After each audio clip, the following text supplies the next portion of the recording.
अगर इंसान जो भी करता है वो पहले से ही तय है, तो फिर गुनाह किस बात का? और अगर इंसान आज़ाद है तो फिर ईश्वर सर्वशक्तिमान कैसे? यही तो सवाल है जो सुनते ही आस्था और तर्क दोनों को बेचैन कर देता है। हाल ही में लल्लन टॉप पर हुई बहस ने इस बेचैनी को और भी बढ़ा दिया, एक बार फिर से आग लगा दी। मंच पर थे मशहूर लेखक और गीतकार जावेद अख्तर और सामने थे उनके इस्लामी विद्वान मुफ्ती इस्माइल, और चर्चा का संचालन कर रहे थे सौरभ द्विवेदी, द लल्लन टॉप के संपादक। विषय था, क्या ईश्वर का अस्तित्व है? Does God exist? लेकिन जैसे जैसे बहस आगे बढ़ी, साफ हो गया कि असली टकराव इस सवाल पर है ही नहीं, बल्कि उस सवाल पर है जो इंसान को इंसान बनाता है, फ्री विल, यानी स्वतंत्र इच्छा। बहस में कई दौर हुए, ईश्वर, आस्था, विज्ञान, नैतिकता और गजा में मारे जा रहे मासूम बच्चों की त्रासदी तक बात पहुंची। लेकिन जिस बिंदु पर तर्क सबसे ज्यादा असहज हो जाता है वह यही है कि अगर इंसान के हर कर्म को खुदा तय करता है, फिर कैसे किसी इंसान को अपराधी ठहराया जा सकता है? अगर कोई हत्या करता है, अगर कोई आतंक फैलाता है, अगर कोई मासूम बच्चों पर बम गिराता है, और अगर यह सब पहले से तय है, तो फिर नैतिक जिम्मेदारी किसकी हुई? यहीं पर जावेद अख्तर साहब का तर्क सबसे स्पष्ट होकर सामने आता है। उनका कहना है कि अगर इंसान के पास चुनाव की आज़ादी नहीं है तो नैतिकता का एक भ्रम बन जाती है।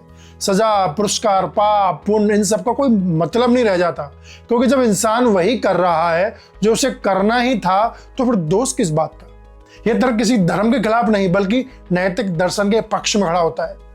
धर्म, खासकर एक ईश्वरवादी धर्म, यह कहते हैं कि ईश्वर सर्वशक्तिमान है, सर्वज्ञ है और सब कुछ देख रहा है। भूत, वर्तमान और भविष्य सब उसकी जानकारी में है। लेकिन धर्म यह भी कहता है कि इंसान अपने कर्मों के लिए जवाबदेह है। जन्नत और जहन्नुम का विचार इसी जवाबदेही पर टिका है।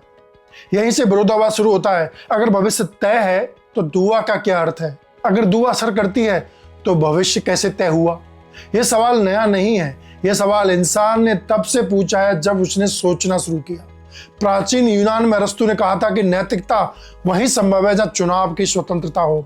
अगर इंसान के पास विकल्प नहीं है तो वह नैतिक प्राणी नहीं है, बल्कि एक यांत्रिक सत्ता है।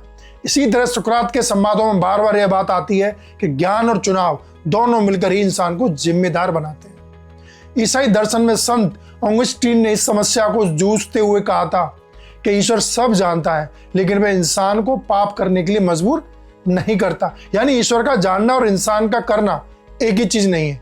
ईश्वर भविष्य को देख सकता है, लेकिन वह भविष्य को थोपता नहीं है। यह एक महीन अंतर है, लेकिन पूरे तर्क का आधार इसी पर टिका है। इस्लामी दर्शन में यह बहस और भी गहरी है। इस्लाम के शुरुआती दौर में दो प्रमुख विचारधाराएं उभरी, जबरिया और कदरिया। जबरिया मानते थे कि इंसान के सारे कर्म खुदा द्वारा तय हैं और इंसान लगभग बेबस है। वहीं कदरिया मानते थे कि इंसान को चुनाव की स्वतंत्रता दी गई है और वही उसके कर्मों का जिम्मेदार है। बाद में इमाम उल गजाली ने एक मध्य मार्ग सुझाया। उन्होंने कहा कि इंसान के पास इरादा है, चुनाव है, लेकिन शक्ति खुदा की है। इंसान चाहता है और खुदा उस चाह को अस्तित्व देता है। लेकिन यहीं एक और सवाल खड़ा होता है, अगर खुदा पहले से जानता है कि इंसान क्या चुनेगा, तो क्या वह चुनाव वास्तव में स्वतंत्र है? Is it really free will? आधुनिक दर्शन में इसे थियोलॉजिकल डिटरमिनिज्म कहा जाता है। थॉमस एक्विनास ने कहा था कि ईश्वर समय से परे है। वह भविष्य को इसलिए जानता है क्योंकि उसके लिए भविष्य नहीं है, वह वर्तमान है। इंसान समय के भीतर है, इसलिए उसके लिए चुनाव वास्तविक है। गजा में मारे जा रहे बच्चों का संदर्भ इस बहस को भावनात्मक ही नहीं, नैतिक रूप से भी चुनौती देता है। अगर कहा जाए कि यह सब खुदा की मर्जी से हो रहा है, तो फिर यह बात इंसानी संवेदना को झकझोर देती है, क्योंकि तब अत्याचार करने वाला इंसान सिर्फ एक माध्यम बन जाता है। लेकिन अगर कहा जाए कि इंसान के पास फ्री विल है, तो फिर अत्याचार की पूरी जिम्मेदारी इंसान पर आ जाती है और खुदा नैतिक न्याय के रूप में देखा जाता है, ना कि प्रत्यक्ष कारण के रूप में।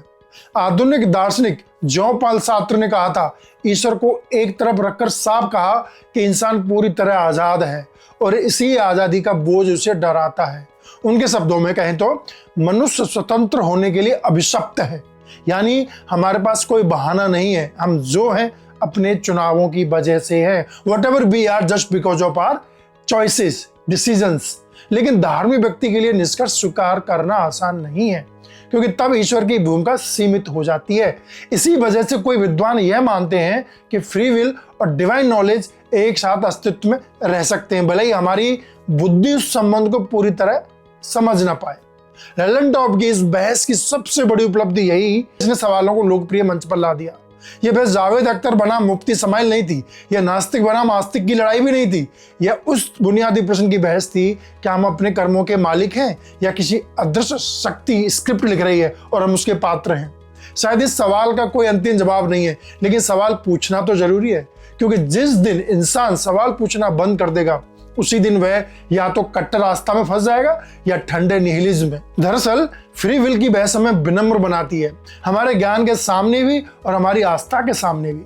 आखिर में सवाल वही रह जाता है, अगर इंसान आजाद नहीं है तो इंसान होना क्या है, और अगर इंसान आजाद है तो ईश्वर की भूमिका क्या रह जाती है। शायद यही सवाल धर्म और दर्शन के बीच पुल बनता है, और शायद इसी बेचैनी में इंसान का सच छुपा हुआ है। कहते हैं कि उसकी रजा के बिना एक पत्ता भी नहीं हिल सकता, तो वहीं इंसान गुनहगार कैसे। ये सवाल इस वीडियो के पहले भी था, अंत में भी है, जावेद और इस्माइल साहब की डिबेट से पहले भी था और बाद में भी है। इसका कोई सटीक उत्तर नहीं मिल पाया।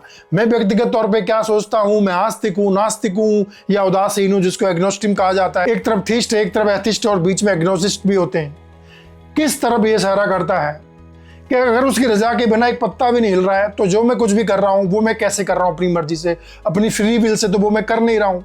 यानी कि वो पहले से तय है, उसकी मर्जी के बिना तो पत्ता भी नहीं हिलता है ना, तो मैं कैसे हिल पा रहा हूँ, मैं कुछ कैसे कर पा रहा हूँ, मैं किसी का हत्या कर दूं तो मैं नहीं कर रहा हूँ। उसकी कहने के ये सवाल जो है बहुत बड़ा सवाल है, और इसका जवाब जो है मुस्लिम स्कॉलर समाइल नहीं दे पाए, और जावेद अख्तर साहब यहाँ पे एज लेते हुए दिखाई दिए।